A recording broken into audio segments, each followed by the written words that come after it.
Alright, cool, we're solid. Hey everyone, this is ItsCorpsey. Today I'll be doing Dragon's Dogma 2. Any percent, well, Dragon 80% because there is also a normal 80%. So we'll just get through this a little bit because in terms of this speedrun we go across real time instead of in-game time because Capcom decided they didn't want to add that as a feature. Thanks.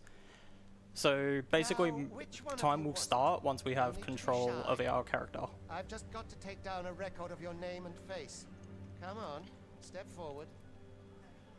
So first thing for the speedrun is we want to be the beastruns, because between the humans and the beastruns, you need to grab an extra item, and considering money is a big factor in this game, that we have to go for the beastruns.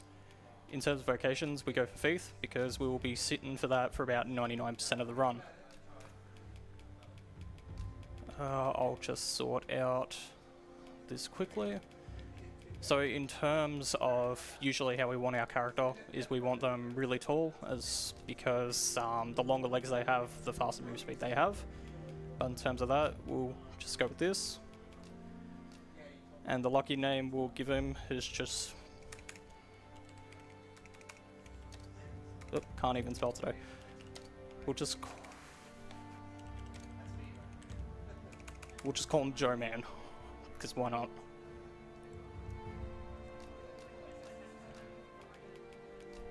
This doesn't really matter too much.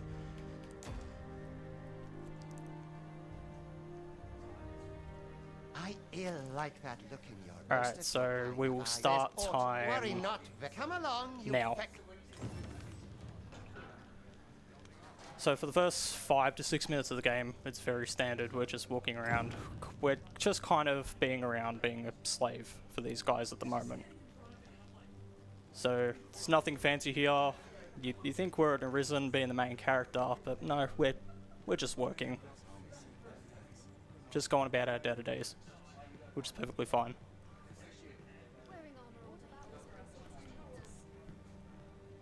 Because much of this is an auto-scroller for like first 2 minutes, I guess. Just followed by a whole bunch of cutscenes that we skip. What do you think you're up? If someone tried to tell me, could you play the story for this game and try to understand it, I'd say sure, and then about 30 seconds later I'd completely give up. So for people that were watching the Dragon's Dogma 1 run just before, while Dark Arisen, they'll notice a fairly familiar character being Rook, who we'll see for about 10 seconds before we say goodbye to him again.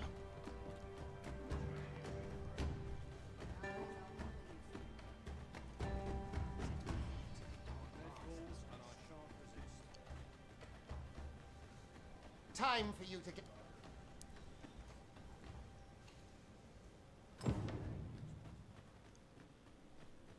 You were prepared to work. So again, we're just going to work, completely fine. We're not here slaying dragons. That was the first game. We're just here to work. The vicinity is quite...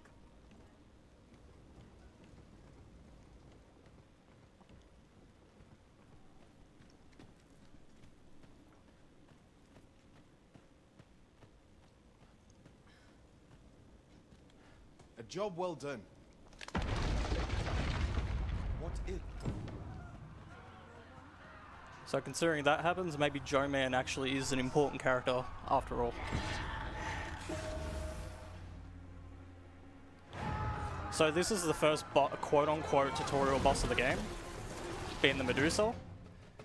But Joe Man, he is too cool that we're just going to completely ignore it. And at this point we've distracted the guards with everything, so now it's time to make our escape. Let us flee. So for a lot of the game, we chose Thief because they have the Biting Wind ability, which makes us do the dash, in which we're just following that with normal dash to do a little bit of a cancel, just making us preserve our stamina.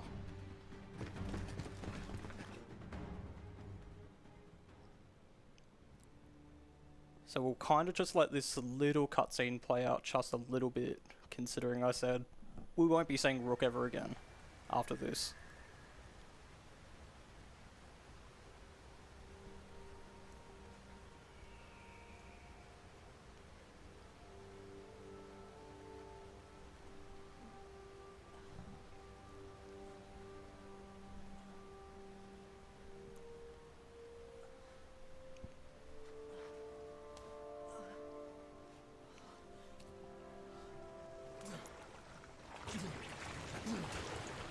Alright, so there's Rook. So Keep your distance, Arisen. everyone say bye to Rook, because we're not seeing him ever again.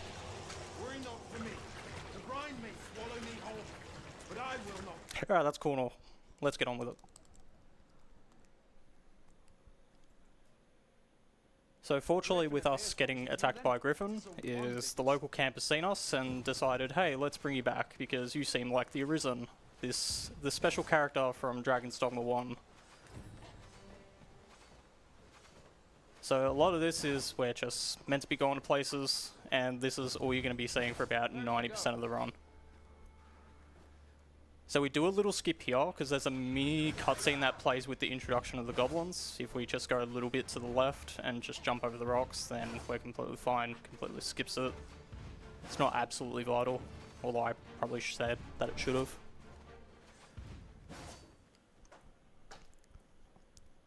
But we get to this little group and go, hey, you're the Arisen, but you're missing a pawn, so let's get you over the stone and get you one.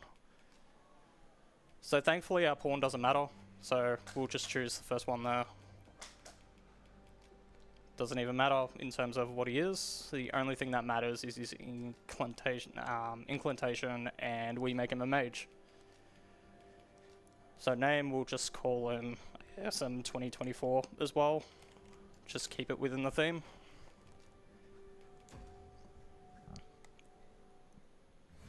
Fortunately, our main pawn doesn't matter too much. Pawns are known when we return from this day forth.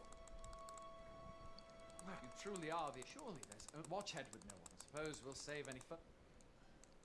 What? Mayhap you could make the Arisen is said to be. So the first thing that we're doing is it introduces us to the Riftstones, but what we're going to do is quote-unquote talk to this lady who we're just going to completely ignore and just run away. Because we want those 120 Rift Crystals for a little bit later. You should stop by the inn in Melvin. We must rest. A splendid accomplishment. You have honed your talents to new heights. One can but strive to improve. So we just jump here just to get a little bit of distance from this, even though you can't avoid it whatsoever. I hope someone out there definitely does find a skip, because going through this every time is a fair bit annoying. Just because who likes dialogue when you can just avoid it? So at this point they've told us, oh, since you're the Arisen, we've had a bit of a problem. So let's go to the next town, Malv, and see what they've got for you. So currently we're heading that way right now. Really should have turned those tutorials off, but it's alright. Goblins, master. So just like Dragon's Dogma Dark Arisen, 90% of our open world content will just be our pawns trying to scream at us.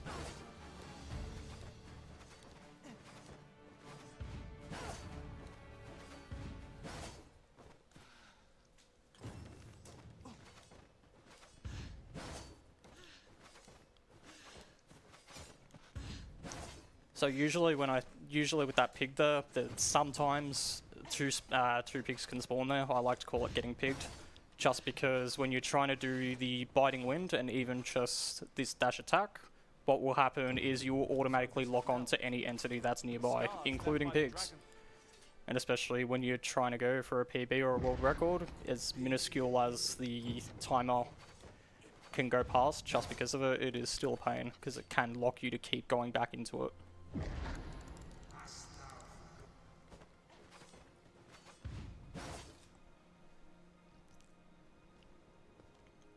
So in this section we come up against a flashback with the dragon from, not particularly the first game, but a different dragon. So this is not Grigori. But Joe Man is too cool for that, and even in his flashback he learnt the secret art of running away. Although he's really wanting to go back for it.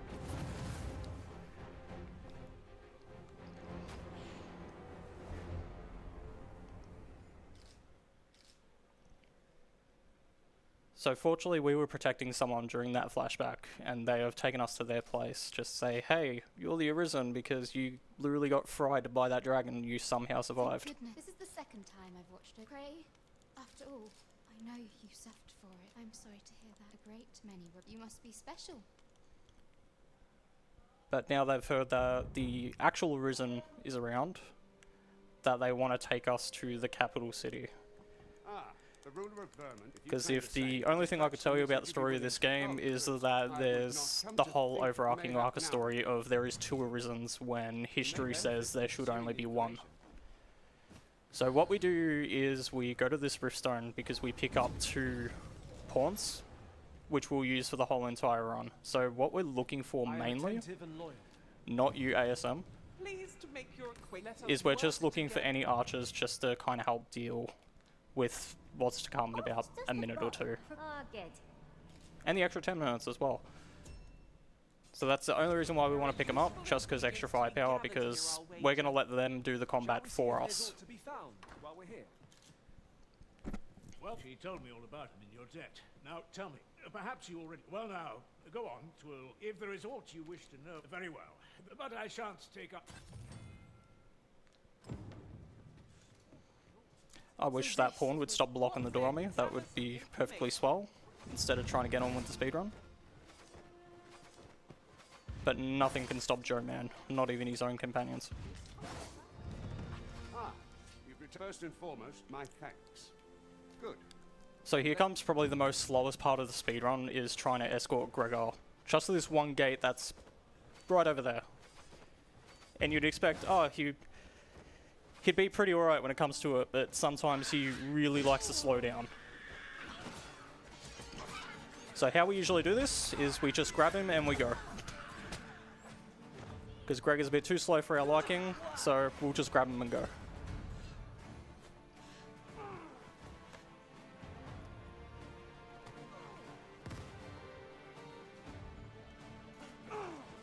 Hang in there, Master. I am coming to assist. Although there is the chance the goblins and whichever monsters come out on this road can actually fight back.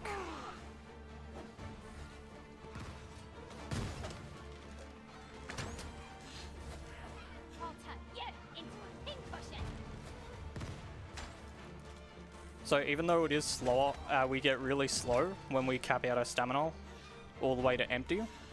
It's why we do the command to keep our pawns next to us, because they will constantly come back and give us excess energy. Well, stamina.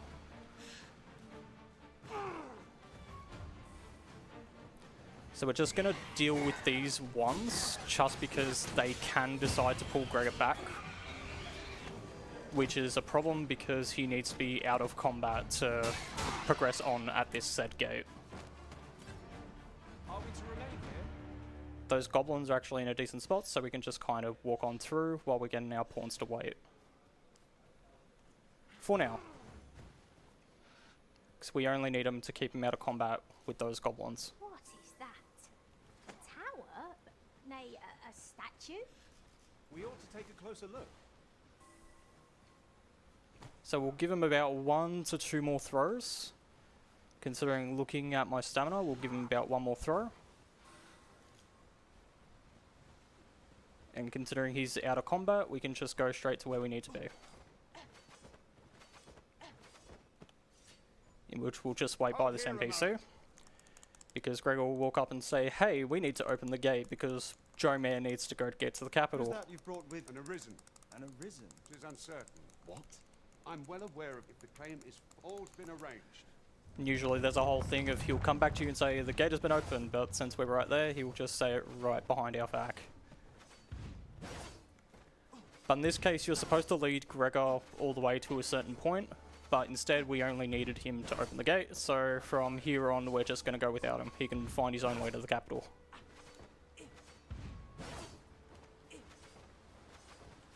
So I take the camping kit here, just because we do have a little strat at the end of the game that does require the camping kit. There is an alternative strategy that is towards it, but it makes it a lot safer. Especially for the end run, considering where you're in an area where you are just so underleveled, things will just one-shot you and keep you down.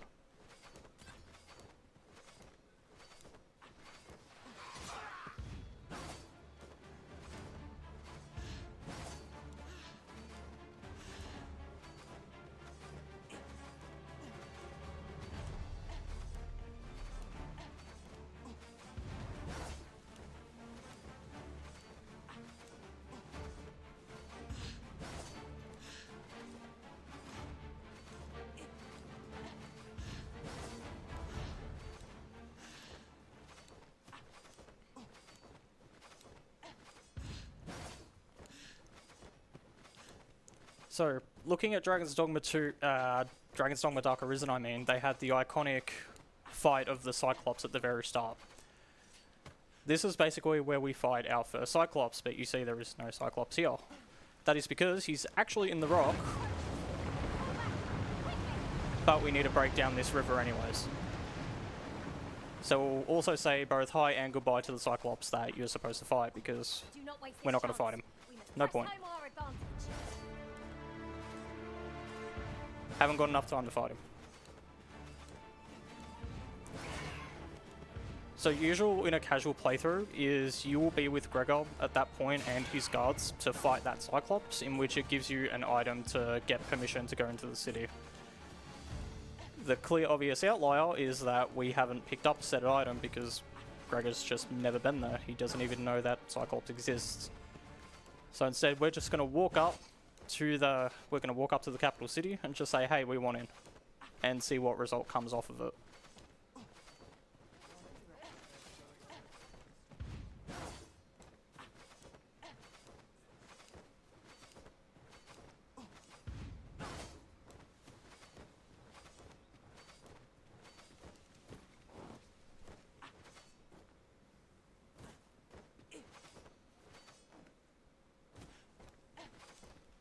Unfortunately, there's not too much going on for these few minutes while I'm just getting to the capital city, so if there's any donations or anything that can be read, it's definitely a perfect time to do so.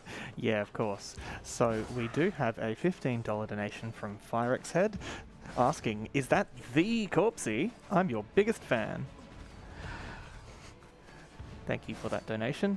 At the moment, that's it, but I might remind people that we do have a few incentives lined up right now. So, coming up, we do have, I believe later today, oh no, pardon me, for today I think we're all good, but we have a pretty fierce set of little individual bid wars for Pokemon Alpha Sapphire and Omega Ruby.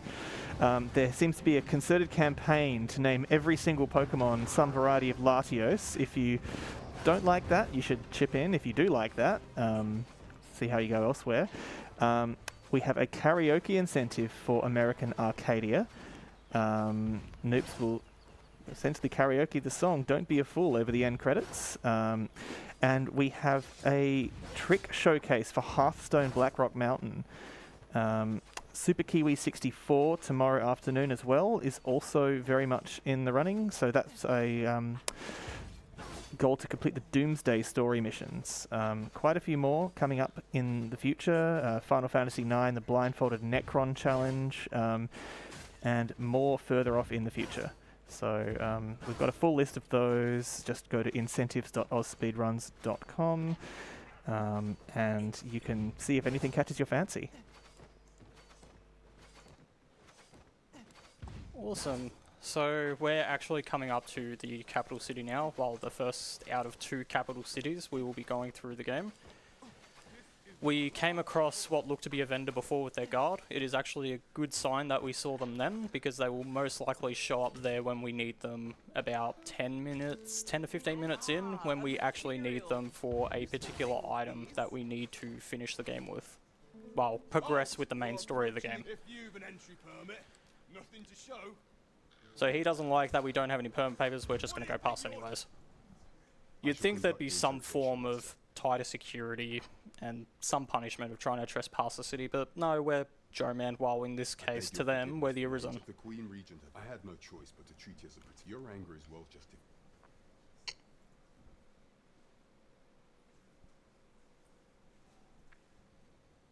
The assassin thus. Following that, however, I shall devise some plans. So he's basically been telling us that you are the actual Arisen because you've shown all this prowess and you've beaten a Cyclops. Well, a Cyclops we totally beat and not just ran past. And basically that there is a false Arisen on this throne. And we're basically conspirators at this point.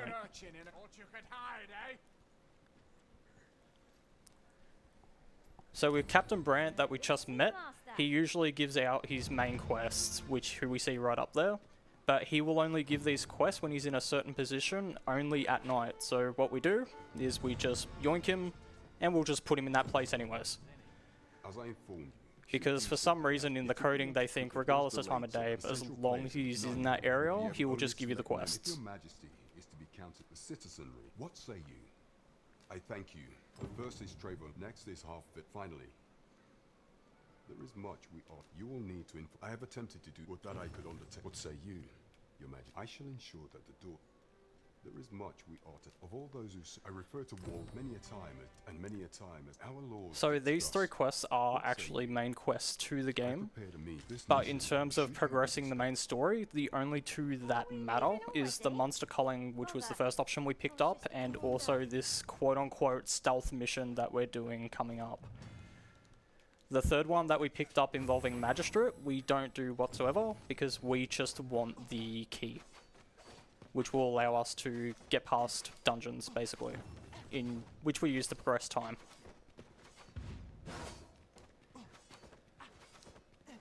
So we actually can't start these stealth missions until night, so we just need to wait at the nearest bench and just wait till it's night.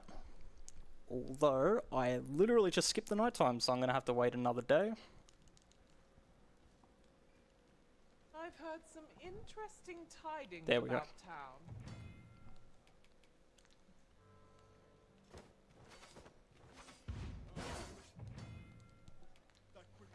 Have no fear, master. You follow me. So she's going to guide us to the prison, but in reality we're not even going to bother going that way. Because that leads us to the Magistrate quest, so where we speak to a scholar that's currently in the jail. You are not permitted to be here. So they tell us restricted entry, but we can just walk through the front door, and they don't feel like stopping us. For some odd reason, they just don't really want to. So before we pick up this little letter for the quote-unquote stealth mission, as I say this while breaking everything in sight, is we need to pick up this courtly set for later. Who pray? Could it be that you have Mother has been I gather 'tis the same. Could Mother have had Regentkin spare me? Then start searching. This room turned up. I'll head out first and speak. So now we just jump out the window. And what I will do is I will change into that courtly set, just right here. Although I was in the middle of an animation, so I didn't want to do it.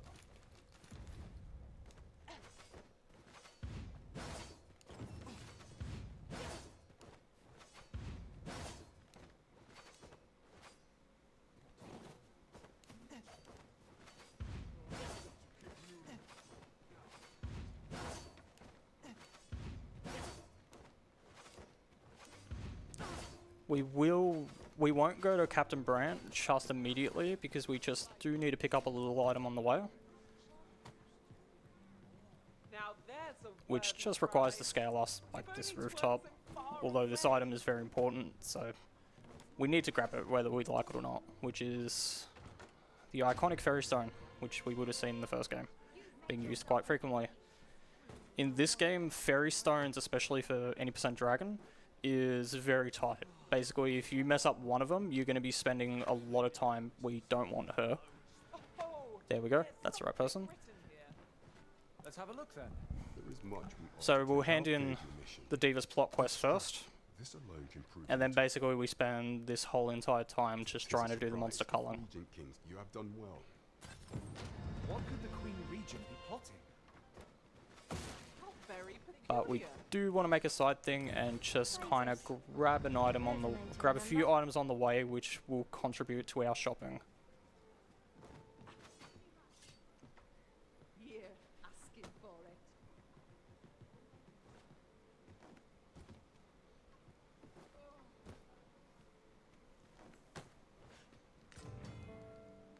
Oh, I'd not have thought we'd find one here. So we grab our second Fairy Stone from here, which I'm pretty sure we grab about 6 to 8 in total for the whole entire run, in which 2 of them we actually have a vendor sell to us.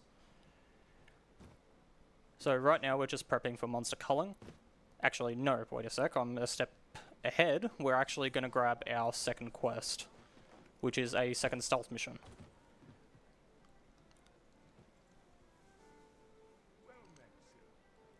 So considering I took an extra day just to make sure it was night the first time, Captain Brandt will not actually be there, but he will be for this next day. So we're just going to grab him and just grab the second quest, which involves us going back to that castle, but instead we're just going to a different room to collect another letter. There is only one acceptable outcome. Complete and utter success. It would seem we need to visit the palace.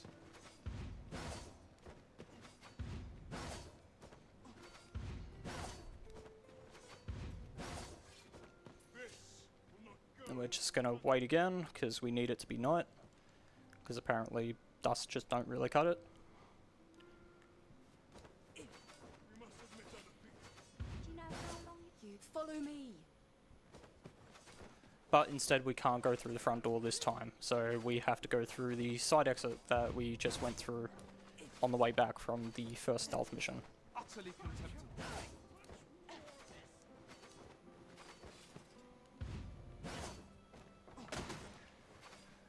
So this contributes more to our shopping. We're just grabbing this set just for the pure premise of we're just going to sell it because we don't need anything else.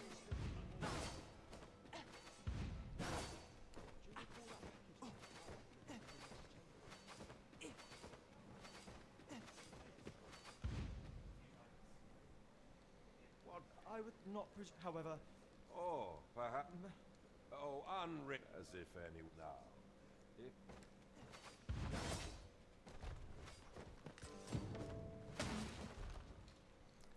So usually sometimes, and I've definitely had it in runs, if you do that too quickly, what will happen is he will spot you and the guard will actually try and actively arrest you.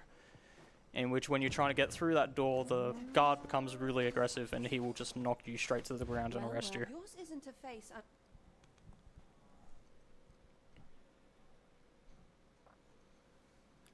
Is that all you have to? 'Tis sweet of you to still.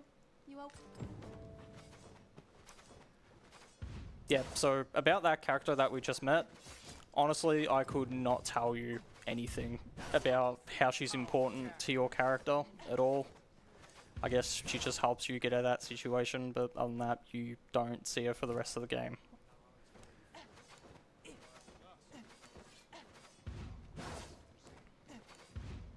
But what we're going to do is hand in that second stealth mission, and then we're going to do a tiny bit of shop, well, just sell, and then we're going to start with monster culling.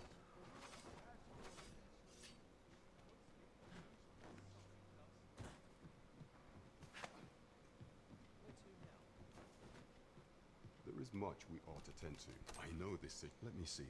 Pray make haste. Amiga clue. Though the political I fear such a... At any rate, I will investigate. Only once we and ere it slips my mind. Never for a moment did I doubt you'd grow stronger someday. Having said that, 'tis quite a... I sense eyes upon us. So we're just going to reset him just a second, because I did pull out my daggers in front of him, so he does act in a very weird way. Need anything? So there we go. So we're selling this card, and we're selling basically everything that is excess. Look, while you're... Stop by again soon. Because for the vendor that we passed on the way to get here, we need about 15,000. But thankfully, since we've got about 35,000, we're definitely in the goods in terms of money for the very start. Somehow I went through them, but it's alright. Usually you kind of want a biting wind into him just to skip his dialogue, because he will come and harass you to do his side quest. Which usually we don't like, but it's alright. So I will make a safety save here, just quickly, because in terms of this point, with the vendor that we come up, there is so many things that can go wrong with her. She can either be engaged with overworld spawns, and I've even had it at times where I've had 2 overworld ambushes happen at the same time, as well as a griffin coming down wanting to join the fight. And in which case, when you're trying to talk to a vendor just to buy items is not a good idea. Wish me to return? At once, my So we're just going to get our pawns to wait here, just in case there is overworld enemy spawns, because if I am by myself, there's a lesser chance they will actually see me. So that's Exhibit 1 with the goblins. And I don't want to be anywhere near those hobgoblins. So thankfully the vendor is there, and I should be out of combat. Yep, good. So what we're picking up is the Worm's Life Crystals, because for Dragon Percent we need 23 of them. So it's really good she was there, because there's a Saurian encounter there, and trying to deal with Saurians, which we will actually have to do in a little bit, is very tedious. But now we just make our way to the first part of monster culling.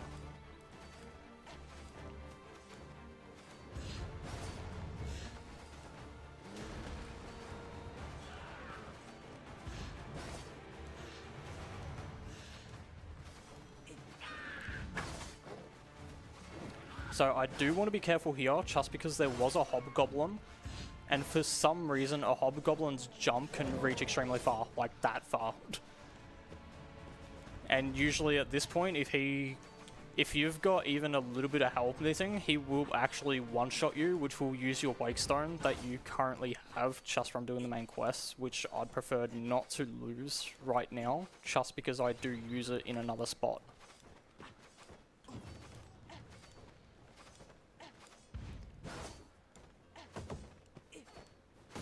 So I will grab this item, which being the Panacea, just because I need it, just in case something does go wrong. Just because there is 2 hobgoblins here. But what we're going to do is we're going to start using rocks.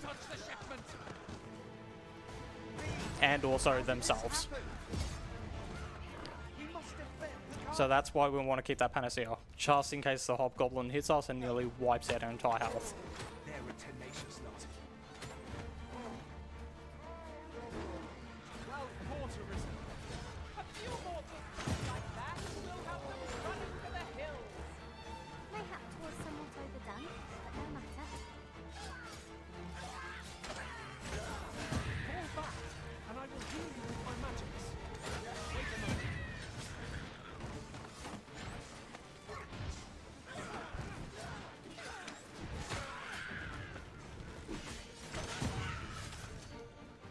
So unfortunately this was a pretty slow part 1 of monster culling, just because we did have that issue with the hobgoblin. But now we port back to the capital and we work on the other 2/3 of the monster culling, just because they're in a different part of the area, which is a lot further to get to. But we do make a little stop just at the Vocation Guild. And we will use that Seeker token that was given to us, that we found on the floor, just to get another Fairy Stone, and as well as we need to equip some abilities, which will be the only time we do it. So for us, we only take Shadow Cloak, and for ASM2024, we'll give him Levin. Just because we use Levin just in case for the Saurians that we will encounter on the 3rd part of monster culling, because Saurians do not like thunder. We should begin by asking ourselves, where is it? And how can we get it? So that is actually really rare to have, especially on a run, being a town raid. Wolves are probably the easiest ones to deal with, as well as goblins.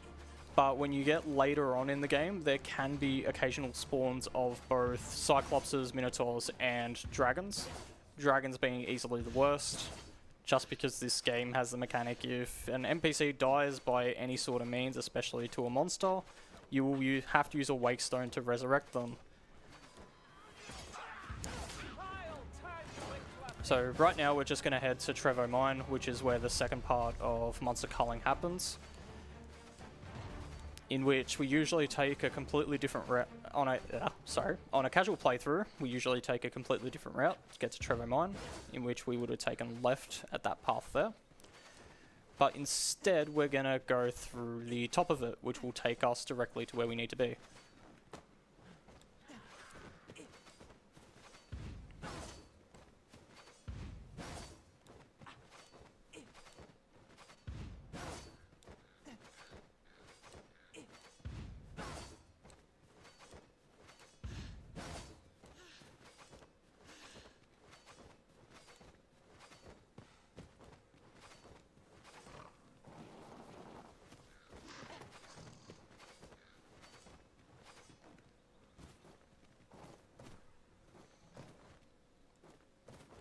we go.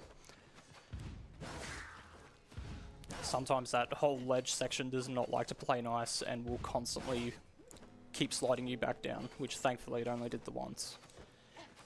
So we do make a little side grab just to grab some Hearthsbuds, which are just stamina items. Just because you can get Princess Hearthsbuds, which are pretty good. They're definitely a lot better than the normal Hearthsbuds, and any stamina items, especially later on in the game when we're doing our final sprint to the finish, is just handy to have.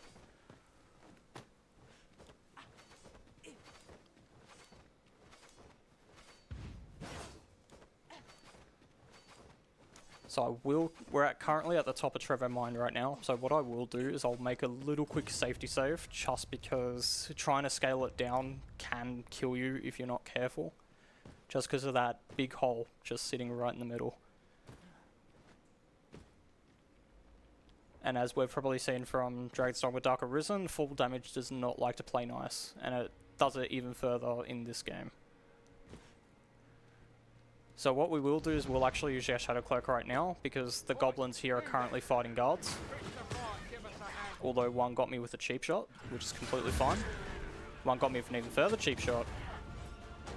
So I actually will use my Wake Stone here, just because I don't want to have to reload the save.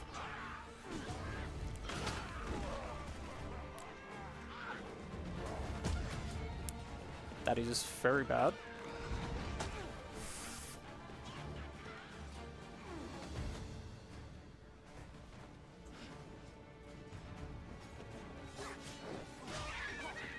Did see another goblin.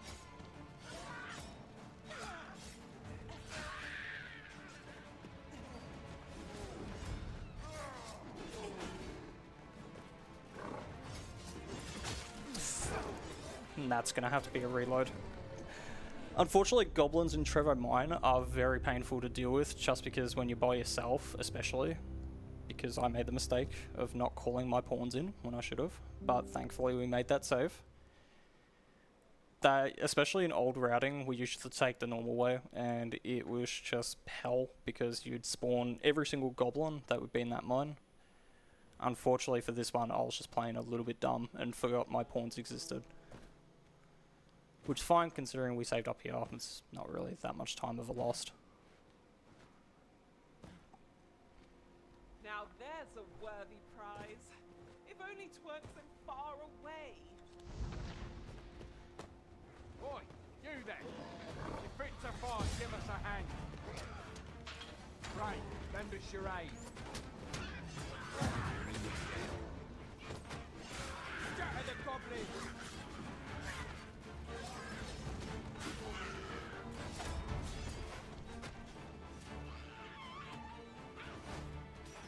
I will protect you.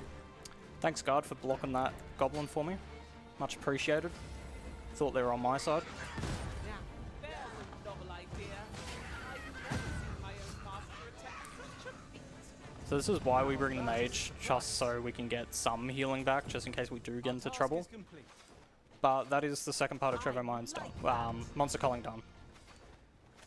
So right now we'll just make our way out the front entrance, because we do go to a little fishing village that's just a little bit ahead, which is where the third part of the monster culling will take place.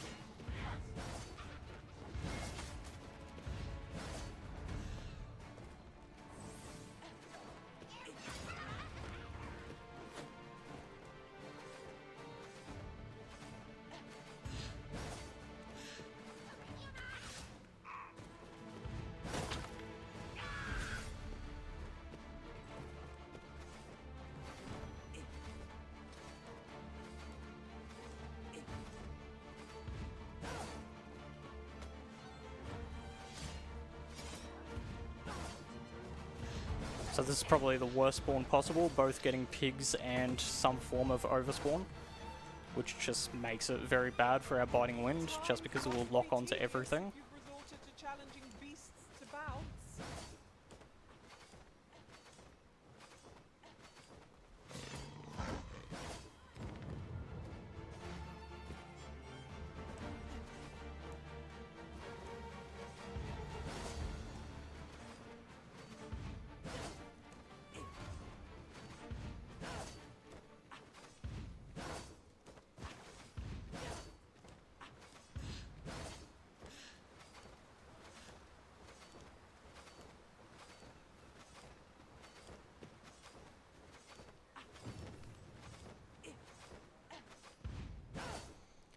So this is Harp Village. It's just a little fishing village that's unfortunately been run down just due to monster. Especially to the monster culling, just because there's a little cave with a whole bunch of sirens in it, which have basically just ruined the town. There is a whole side quest line of fixing this place up and stopping the monsters, but we're not going to be doing that this time. They can deal with it on their own.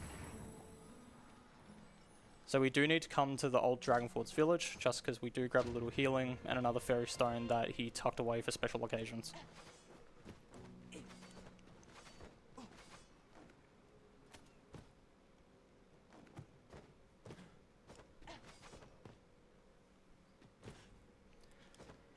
Fine. There's a haze over my eyes. So we've got to kill 2 groups of sirens, one of them being right here. Unfortunately, I hate the rocks physics in this game because clearly that... Thanks God. So we're just going to do the alternate way of killing sirens, which is basically we swing them from the back, cut the tail off, and we'll just use one siren to deal with the others.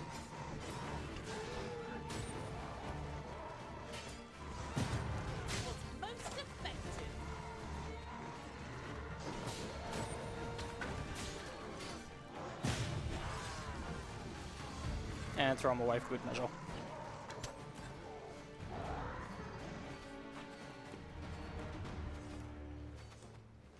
So unfortunately one of our pawns are actually gone down and need reviving, but thankfully we don't need to worry about it too much.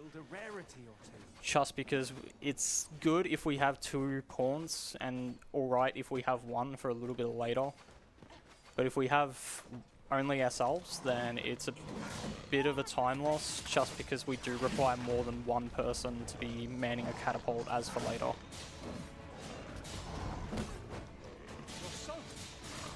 Do try not to catch cold.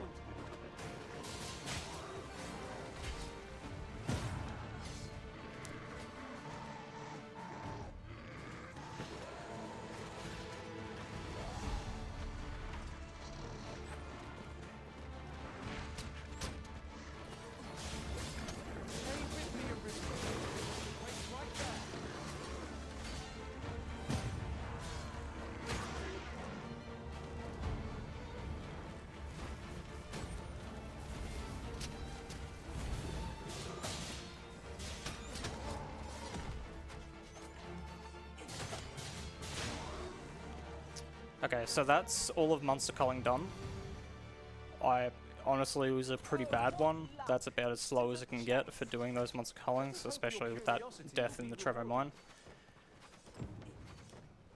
But fortunately, in terms of combat stuff that we actually have to put our kind of manpower to, that's basically kind of the last quest that we do it in, because everything else there is some form of major assistance that we do for it. So right now what we're going to do is we're going to head back to Vernmoth, which is the capital city, to hand in these quests, which will give us the second, which will basically allow us to leave the capital city. To keep watch, lest we be set upon from behind. Be sure to keep your wits about you.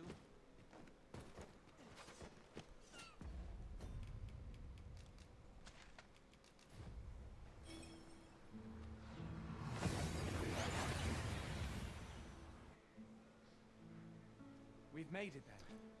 So usually when we finish up monster culling, it's usually nighttime anyways, but since I have kind of messed up the days a little bit, we will need to wait once just to get them to spawn back in. Thankfully they do give us a little bench here, so we can kind of do that.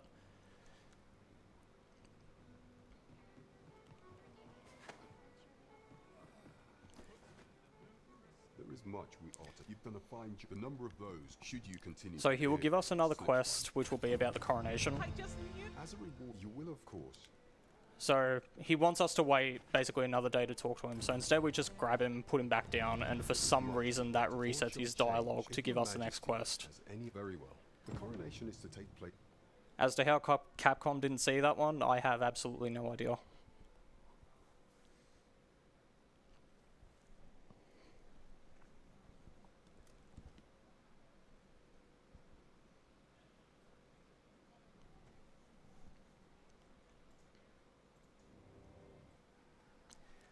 So basically what's happened is the quote-unquote false arisen has gotten a hold of an ancient artifact called the Godsway, which allows him to control pawns just like the arisen without actually being one. Artifact is this Godsway? So now basically our whole entire quest is to find out about this Godsway, in which we're going to have to venture to the continent of Batal to do so. You ought pass through the border.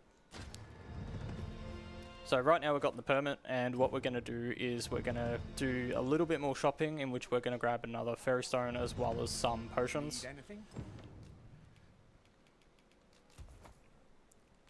Stop by again soon. And now we're going to have to deal with probably the worst part of this speedrun, being what we call ox cart RNG. This only happens twice in the run, but the reason why it is so hellish is because it does have a chance to spawn raids and doesn't take you all the way through. In terms of where we want to be, for the first one we usually want to be all the way, but for the second one we want to be stopped off at a certain part. So we will make a safety save just in case it does spawn us very far away from where we need to be. We can kind of reset it and do it again, because 30 seconds of going back into the menu is better than 4 minutes of running to where you need to be.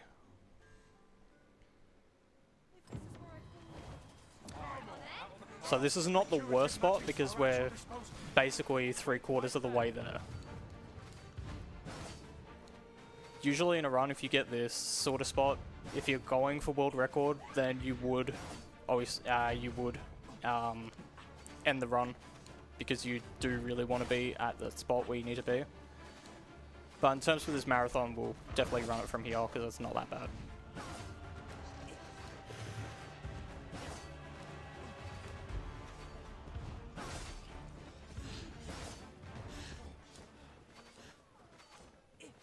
So we just gotta hope, and of course there is a hobgoblin spawn, so we're gonna have to extend out a bit, because we do want to be heading down there, if anything. But first we do need to make a stop to put down our port crystal, because we will be teleporting back here.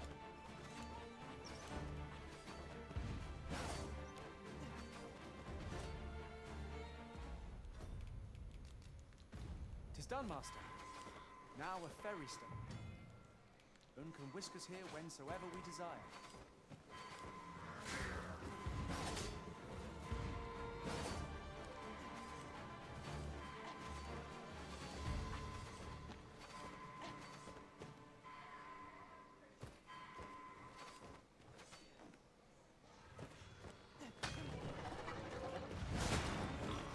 That is really bad. That's basically the living example of why biting wind locking onto any enemy is a really bad idea. Especially those ones, because you just can't get through them until they're vulnerable. It was just lucky I had my potions on me, because the game does allow you to heal as long as you have the white recoverable bar of your healing, as well as some healing potions. Otherwise you will just straight up die.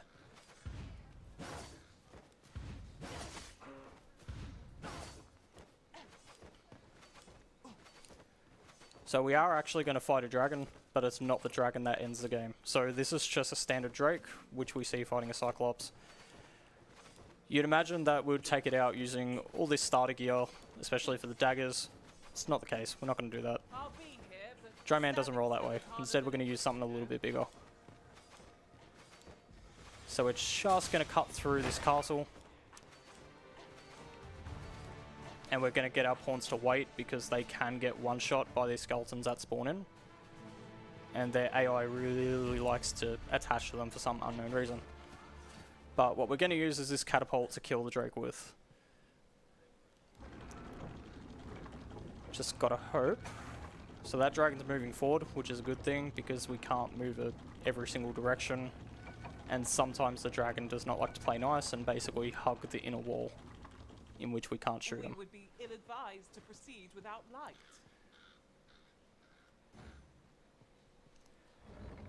So with the catapult at fully drawn, it will take 2 bolts to kill it completely. But what we need is both of my current living pawns to kind of come here so they can rotate it but right now it's in an alright spot. So we're just gonna wait a little bit. Getting a wing clip's always good because all the damage is normal throughout all the case of its body. We're moving like this because he has casted Lightning Bolt and he will do that always with retaliation.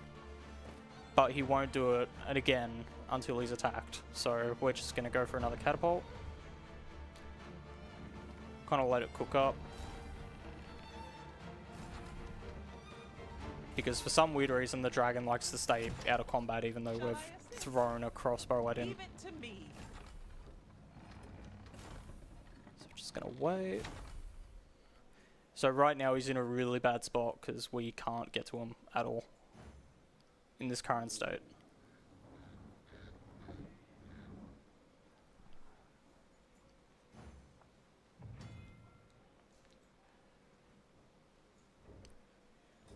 So unfortunately, he's probably in the worst spot possible, and this pawn is not good.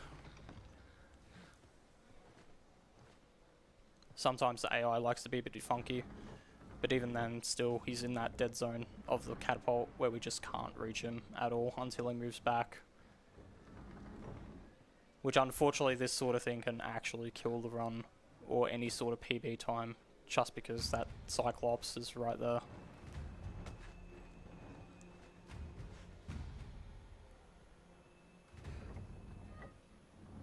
Shall I assist? Never fear, for I am here.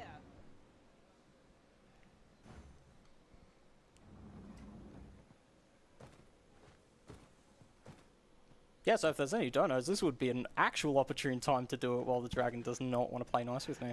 Yeah, of course. So we do have $15 from Versatile Femboy. Interesting game to speedrun. Knock it out of the park, Corpsey. And $15 from Brochez. Corpsey, aren't you the guy who hates cyber dragons? Seems like we hate all the dragons right now. That's it for donos so far, but since things don't seem to be moving, feel free to cut me off at any point. Yep. I might take this opportunity to remind everybody just who we are and what we do. So we are AusSpeedruns. We spend our time playing video games very fast and raising money for charity. For this event, we are supporting Game On Cancer. They're a charity which funds early career cancer researchers who are working across all areas of cancer research to make this the last generation to face the threat of dying from cancer. If you'd like to donate, you can go to donate.ausspeedruns.com. It will put you in the running, amongst other things, for some of our prizes as well. We have a number available to give away for anyone who donates within Australia. If you donate at least $10, you will automatically go into the running to win one of our Steam game bundles. There are 5 different bundles available to win. If you are present at the venue, we also have some physical prizes available only to people making cash donations. It's 1 raffle ticket for every $10 you donate in cash. That dono can also go towards an incentive if you like. So if you're interested in that, go to the runner management desk and they'll sort you out. Back to you. Yeah. Unfortunately, this dragon, since the Cyclops was killed, he's now in a state where he just does not want to move just because he's not into combat at all.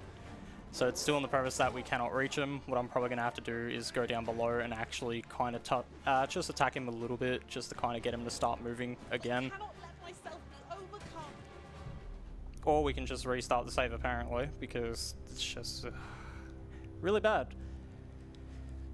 Unfortunately, I think it takes us to the start, so we're still going to have to climb the castle, which is very unfortunate. But there's not really much you can do in that situation if the dragon does not want to play nice with you. So thankfully we're actually at the catapult. Now that dragon's in a much better spot this time around. But hopefully he wants to stay there this time. Or just do that.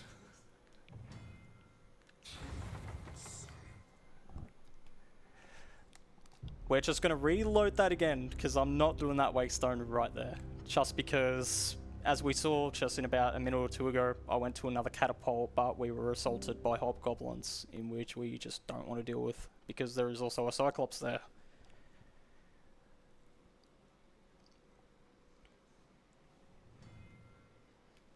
So this time, since he decides he wants to do lightning, I am not going to make the same mistake again.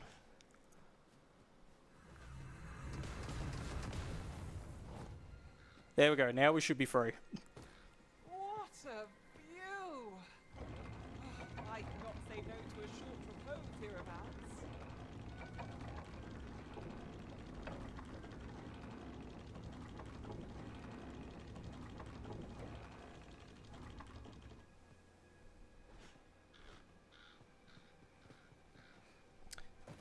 Game, please don't carry momentum while I'm trying to actually interact. There we go.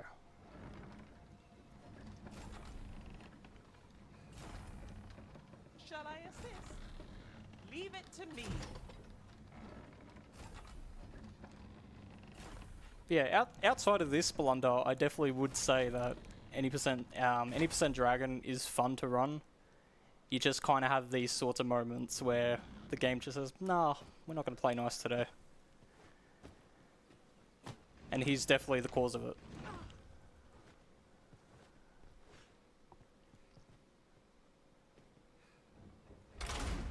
Hallelujah, we killed the dragon.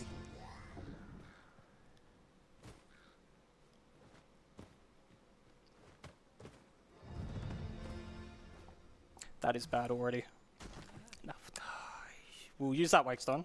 It doesn't matter, it's okay. We're using that wake stone. Unfortunately, that jump is a little bit iffy, just because we do take that little stone just to kind of mitigate some of the damage, where it makes it healable. Just because if you do fall a heavy certain amount, you just cannot heal it back. But unfortunately, I wish there was different routing for this, just to make it safer, but considering he gives us 15 of the crystals that we need to finish the game with, it is absolutely vital that we go after him every single time. We've arrived well enough. Unfortunately, it's just the case we're at that mercy of RNG, of where the dragon wants to go.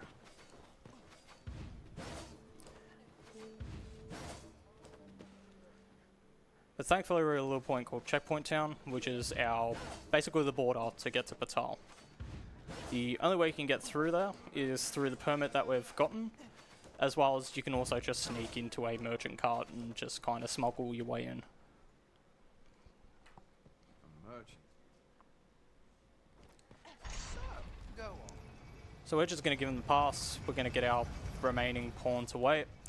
What's the first thing you do when you enter a new state? Start antagonizing the guards.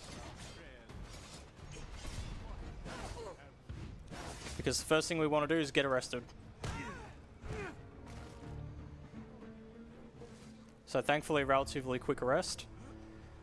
The reason why we want to do this is because it takes about, I'd say, 6 to 10 minutes to get to the capital just via walking, and even then it is littered with mobs that will one-shot you regardless, because we are so heavily underleveled to be here right now.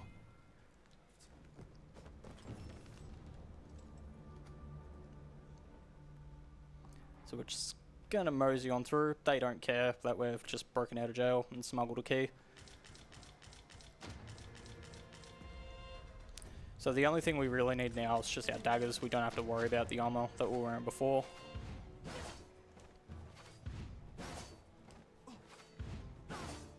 So the game doesn't really expect you to come from this side of this side of town.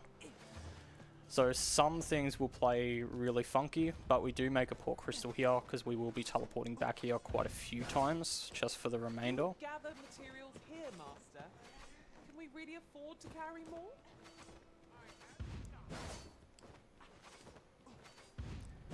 But we will also make another stop to the vendor. Well, to a vendor, but it's not the same one that we were going to before. Instead, we're going to another one to pick up another fairy stone as well as some stamina items for the last sprint.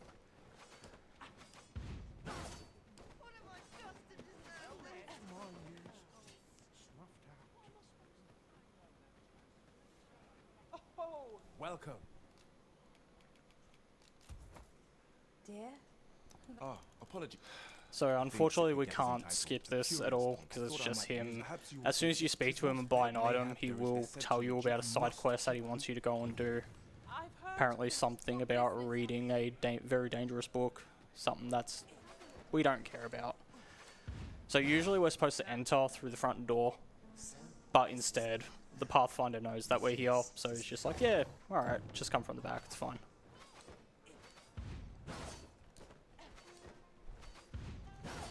So we will meet another NPC, which is basically kind of like the right hand to the princess that knows where the Arisen. So what we're going to do, since she's too slow, do Captain Branch, just take her in, and we're just going to drop her off. The people of Her Majesty, many are unhappy. I know not what man. I would be glad to. It is a bargain more than fair. Glad I am to. Sure, we'll agree to help you. Harsh in a simple plan, I know. Sorry, didn't understand the assignment. I'm going.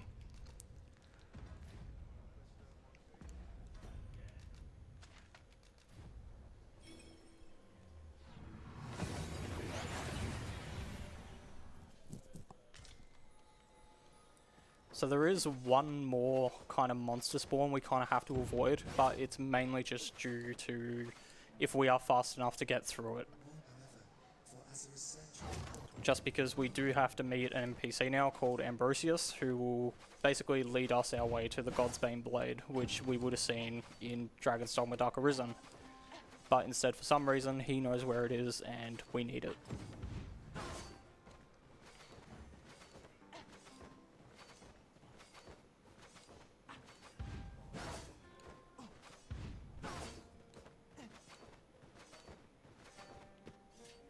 So we're just going to make one save here, just in case it goes wrong.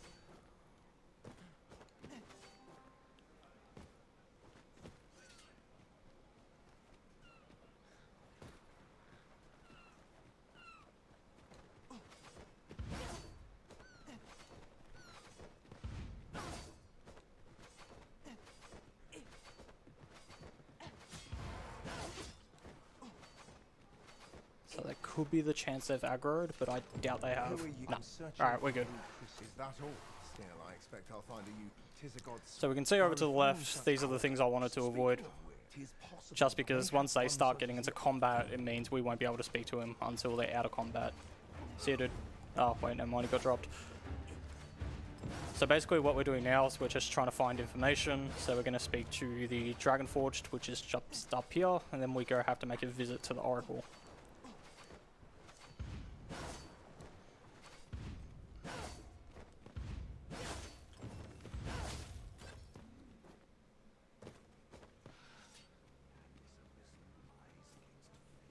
Remember. So we will be grabbing the Unmaking Arrow, especially, just because we do need it to finish the run with. We would have seen this earlier because it was called the Maker's Finger in the first game. So we've spoken to him, so we can go back to Bakbatal, and we can start Oxcart RNG number 2. This will lead us directly to the Oracle. If we get a good one, then it's really good, but if we get a bad one, then it's an instant.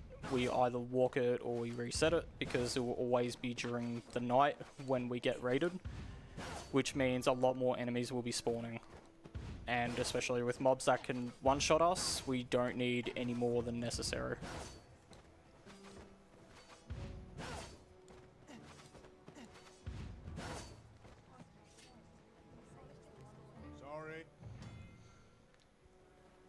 So unfortunately it doesn't want to take us, so we're going to have to wait for the next one, because for some reason the ox carts have a very picky time limit of the morning, the first thing in the morning or the first thing during the night when they actually want to pick you up.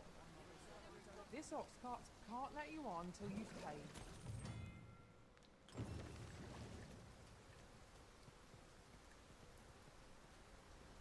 So we're just going to make the safety save here, and hopefully it's an insanely good one.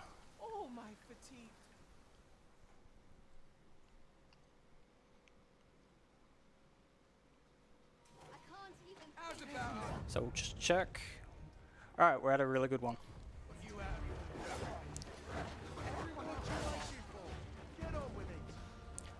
It's not the worst one, but it's definitely much better than other ones. Just hopefully the game will actually allow me to play. Yep, alright, cool. Gone the right way.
Okay, so we've made it to the Oracle's place, which is probably one of the harder bits to do.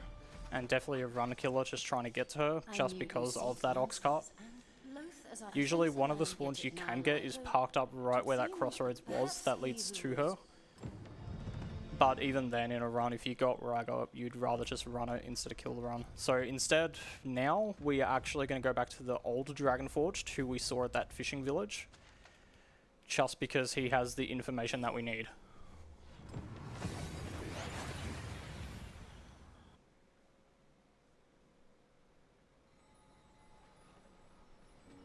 About time. Oh, so...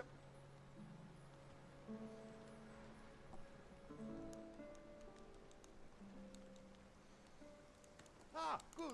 I've told you, but I ne'er spoke as he himself alas. But apparently this old Dragonforge, as insane as he is, he's somehow overpowered just because he can easily spawn in a whole castle just from under the water. I'd not known they were ruined. At any rate. So we need to go through that that ruins that just popped up in the water, in which we have to access it through this cave again that we saw during Monster Culling. But in this time it is completely covered with saurians. Fortunately we don't have to deal with them at all, because dealing with that much at our level is definitely not ideal. So we're just kind of going to run through it, but instead take a different way.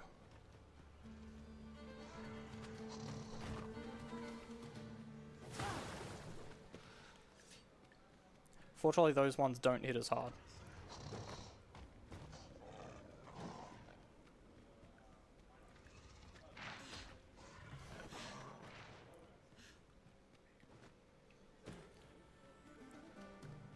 So usually this area is completely locked up before the whole main quest. So this is opened up now that the ruins has actually opened up, because this gate right here that we're coming up to would be closed usually.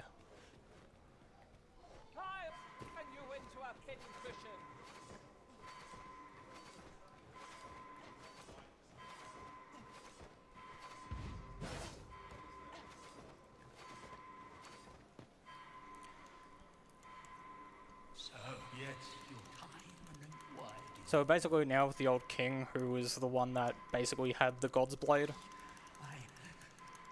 And now we just want to see basically if we can grab that blade off of him. I shall grant her less, if that is what...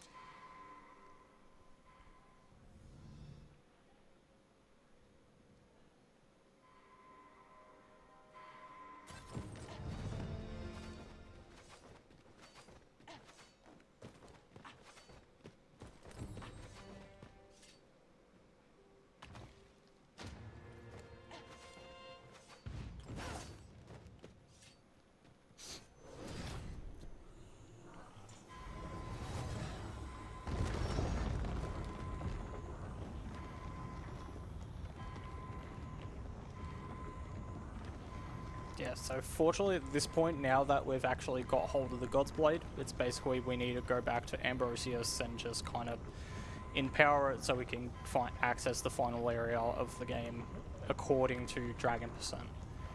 There is a third ending to this game where it does something very similar to Dragon's Dogma Dark Arisen, where everything's just kind of gone to hell.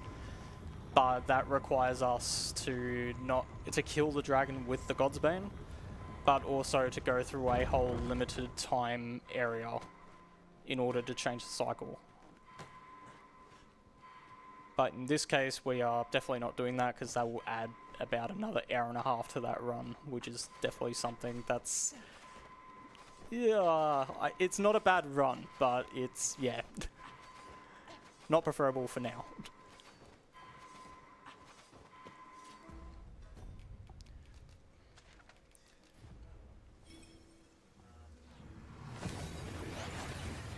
So thankfully we're going back to Bakbatal, and we can actually take this Port Crystal now, because this will be the second last time that we drop it.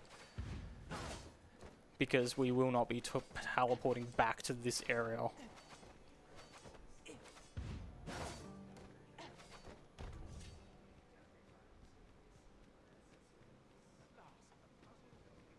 So I think I heard a guard behind me, which is good because we can use him for a quick arrest. But the jail is right next to us anyways, so even if we do need to get a guard to arrest us, we can just walk to the jail and say, hey, handcuff me here, right now. I must make haste, but wait, no.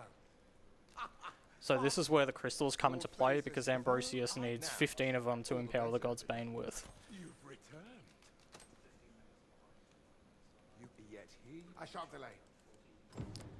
So now we got to wait basically a day for him to actually empower it. I don't see a guard there, so we're just going to go straight off to the jail and just go annoy some of the guards, poke them until they get mad at us.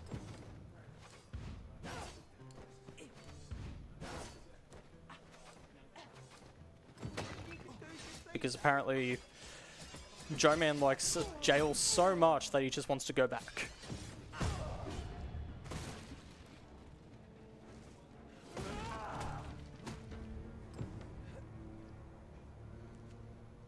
Because being thrown in jail will always speed time up by a whole day, so it is the best way to actually speed up time if you're waiting for that particular bit.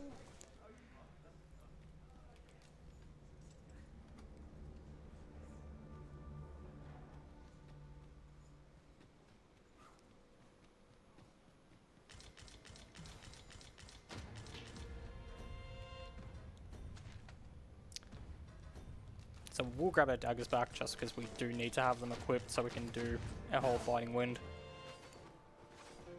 So now we'll go back to Ambrosius and he will give us the empowered God's Bane and just say, hey, you need to go to basically my higher up, because he's trying to use the God's Way to piss off the dragon, I guess.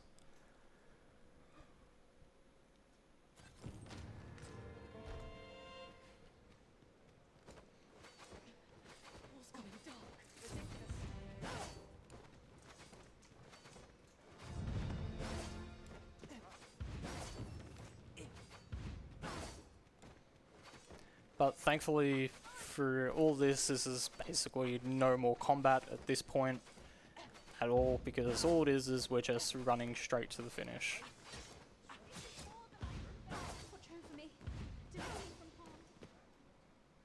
Do you have time for a quick donation? Yep, go right ahead. We've got another $15 from Elven Goddess saying, we support you. Dreon says hi. Goddamn Dreon.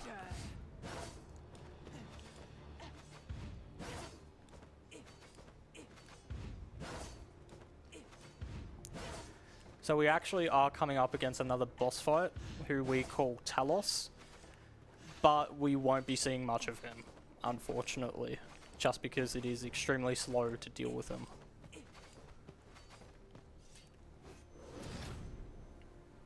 So this door actually stays locked until you have the empowered God's Bane, because for some reason its magic is bound to the God's Blade.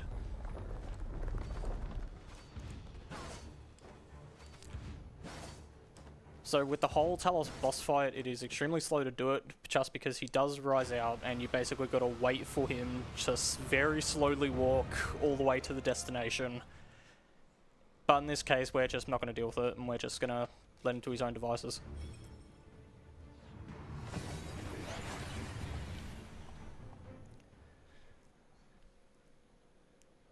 So you probably wonder, how do we beat Talos even though we're not technically there? So there is an alternative win condition with the Talos boss fight, in which we basically just wait a good amount of time. It's roughly about 3 to 4 clicks, but I will do 5 just to make sure.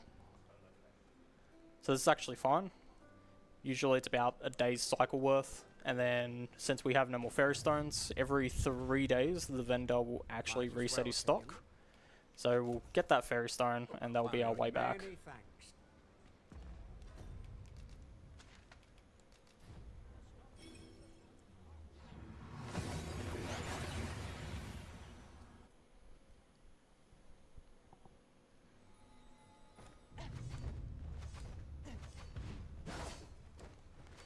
So now by this point, Talos has progressed a very far amount into the landscape, in which it's a really good thing, just because him just trying to walk there, you're basically waiting I'm pretty sure I timed it, but he takes roughly about 45 minutes or something like that to walk to his actual destination in real time, which is just something you don't want to wait for.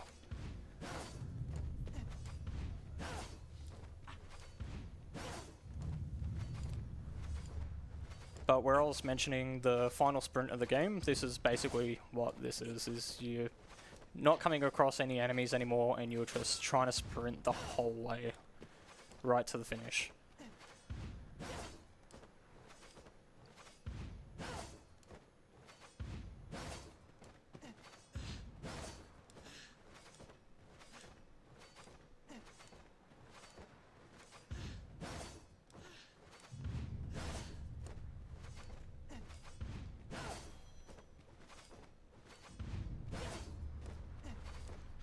Although we do have to make a little pit stop just before we start going even further, which comes up just nay over there, nothing too big.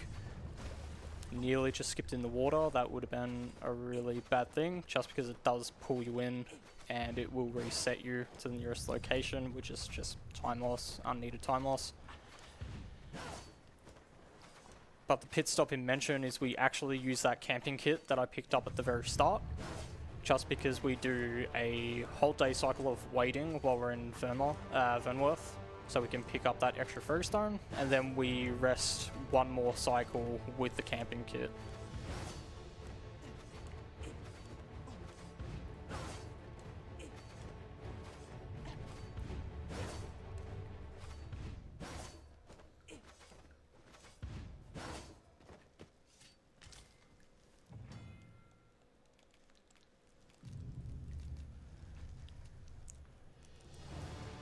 So with it, you're probably wondering why use the camping kit when we can just wait the entire time out in Vernworth. So the reason for that is because if we do the last bit of waiting at the camp, what will actually happen is it will kill Talos, which will allow us to keep going through, but it will spawn no enemies throughout this whole entire area, which just makes it a much safer run, considering we are level 15 and you're supposed to be 40 plus onwards coming through this area.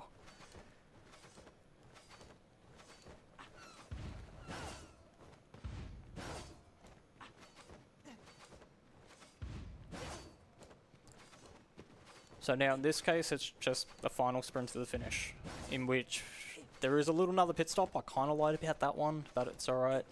Nothing wrong with a little tiny white lie, but we actually are going to change our vocation at the very end to an archer, just so we can use that unmaking arrow.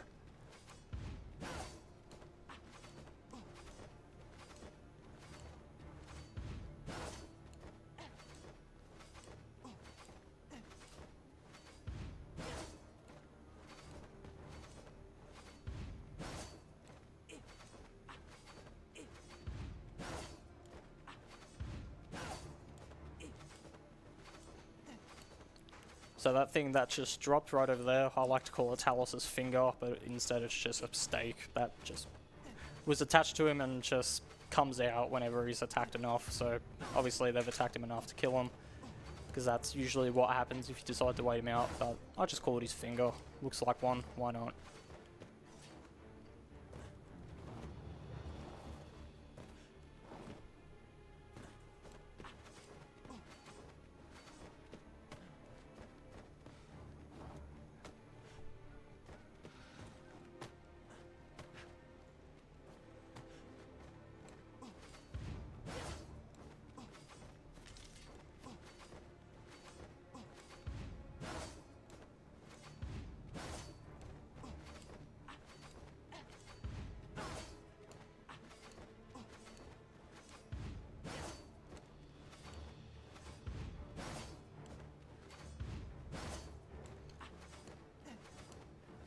So once we start getting a little bit more into here, it will start looking very familiar. It is just because it is the start, basically the start of where we escaped being a slave.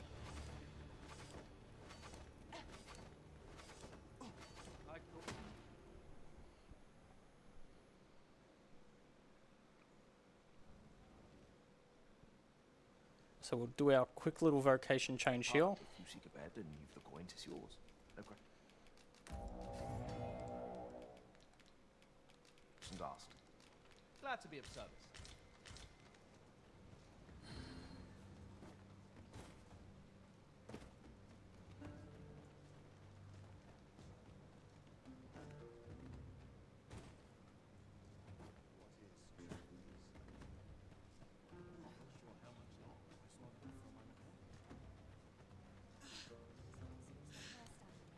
So this will look oddly familiar because we were here with Rook collecting stones, but instead now this has all been progressed and opened up.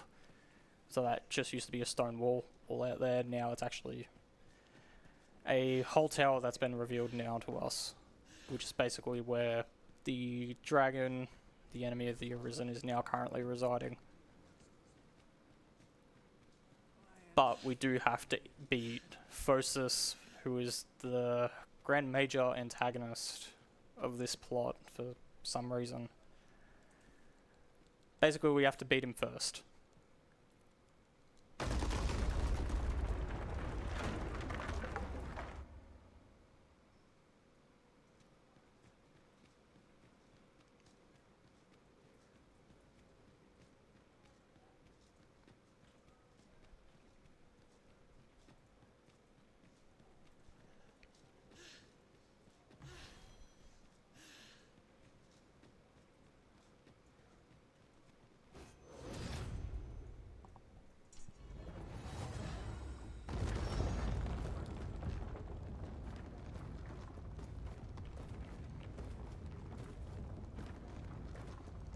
So usually with this tower, there is, if you do a lot of the side quests in this game, usually a mercenary will be here, depending on choices you make. Will actually be here to fight you, and he's actually very, very powerful. But in this case, since we have done absolutely nothing to help anybody but ourselves, he will not show up, because usually you fight him about here, but in this case, he's just not there.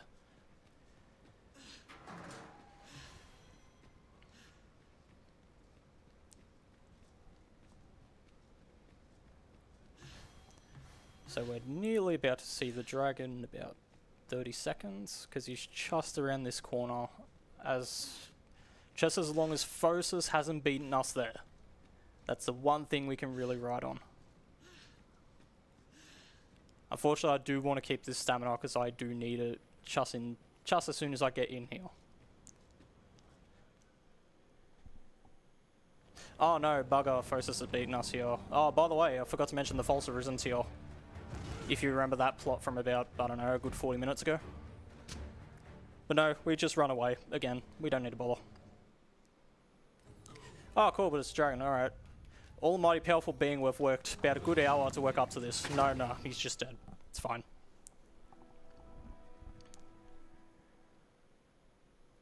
So the game basically says, congrats, you've killed the dragon, and you are now the new king. So time will be coming up in a few seconds. We just need to wait for this Capcom title, just because for some reason the game is like, hey, you need to walk, you either need to take the throne or you need to walk all the way backwards to initiate an ending cutscene. But it's just faster instead of waiting 2 minutes on the throne, just to kind of walk off into the sunset. So here we can see Joe Man, the new king of the Dragon's Arisen thingy. Sure, make out the story, however. But time.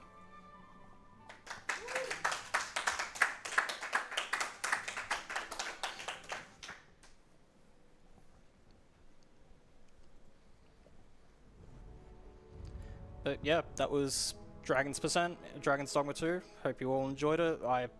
Besides obviously the dragon wanting to mess with me, this is a really fun run. As Baffy said earlier, definitely if you are interested in speedrunning Dragon's Dogma Dark Arisen or Dragon's Dogma 2, to join the Dragon's Dogma Discord. Plenty of people will be there to help you out. There's definitely many helpful people in that community. But yeah, I'm glad to show this off in its first event. Well, thank you very much for showing us. It was a great run. And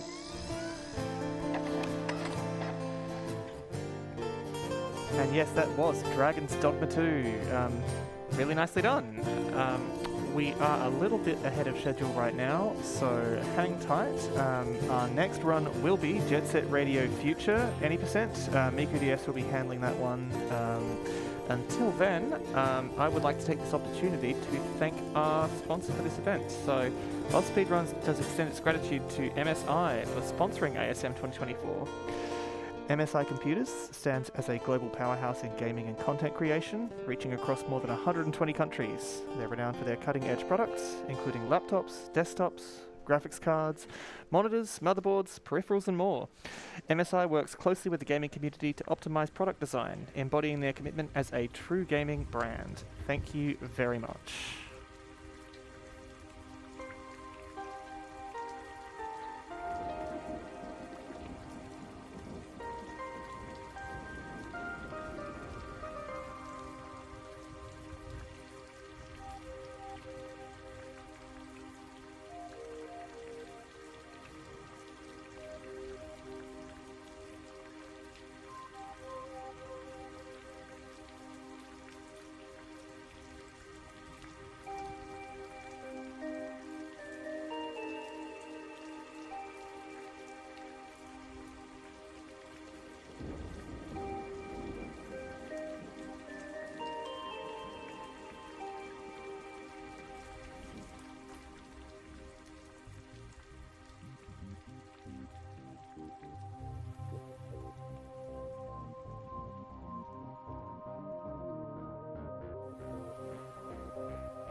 Alright, welcome back to ASM 2024. I'm going to throw it over to our next run, which is with Miku DS with Jet Set Radio Future, any % on the Xbox, and over to you, mate.